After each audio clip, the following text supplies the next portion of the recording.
Jutud, et vanad teadmised on linnast kadunud, ei vasta tõele.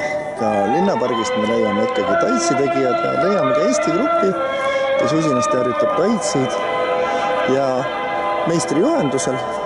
Meister on lahkesti nõus oma teadmise oskuse jagama, muusika mängib ja meie teeme vaikselt järgi. Ja kõige tähtsam on tegemise rõõm, kui hästi või täpselt see asi kõik toimub, pole nii oluline. Eks kõik tuleb kogemuse ja aastatega.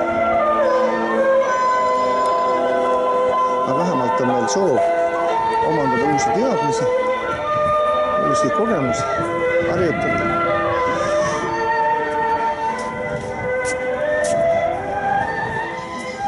Siin on meistri abilised, on siin ja meie hea sõber Toni ja Toni abikaasa Flora.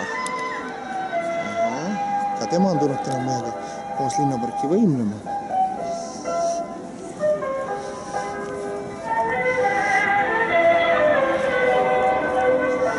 Nii kõik usinasti toimetab.